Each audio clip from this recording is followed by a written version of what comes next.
அனைவருக்கும் வணக்கம். கோவையிலிருந்து உங்கள் அன்பு சகோதரன் லோட்டஸ் மணிகண்டன்.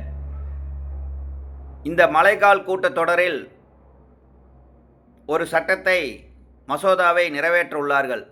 அது என்ன சட்டம் என்றால், வந்தே மாதர பாடலை அவமதித்தாலோ பாடுவதை தடுத்தாலோ 3 ஆண்டுகள் சிறை தண்டனை. இந்திய தேசத்தை நேசிக்கக்கூடிய ஒவ்வொரு குடிமகனும் இதை வரவேற்கிறார்கள். இந்த சட்டம் உடனடியாக அமுல்படுத்த வேண்டும் என்று தேசபக்தர்கள் அனைவரும் விரும்புகிறார்கள். அப்படிப்பட்ட சூழ்நிலையில்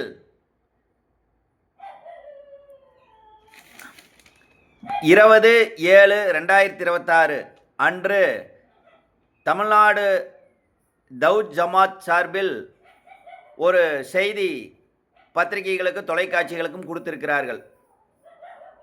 வந்தே மாதர பாடலை முஸ்லிம்களை பாட சொல்வது அநீதி என்று.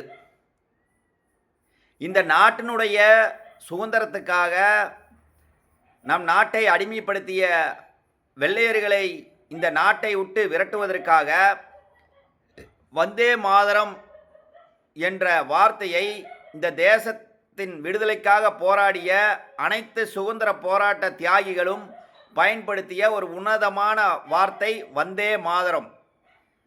வந்தே மாதரம் என்ற வார்த்தையால் சுதந்திர காற்று பரவி வருகிறது என்று நம் நாட்டை அடிமைப்படுத்திய ஆங்கிலேயர்கள் இந்த பாடலை பொது இடங்களில் பாடக்கூடாது என்று சுதந்திரத்திற்கு முன்பு தடை வைத்தார்கள்.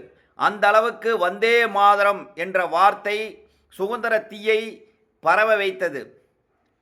1950ஆம் ஆண்டு ஜனவரி 24ஆம் தேதி இந்திய நாட்டினுடைய முதல் ஜனாதிபதியான ராஜேந்திர பிரசாத் அவர்களால் இது தேசிய பாடலாக அறிவிக்கப்பட்டது. அப்படிப்பட்ட சூழ்நிலையில் வந்தே மாதரம் தேசிய பாடலை நாங்கள் பாடமாட்டோம் என்பது இந்த இந்திய தேசத்தை நேசிக்கக்கூடியவர்கள் இப்படிப்பட்ட ஒரு தேசிய பாடலை பாடமாட்டேன் என்று யாரும் கூற மாட்டார்கள்.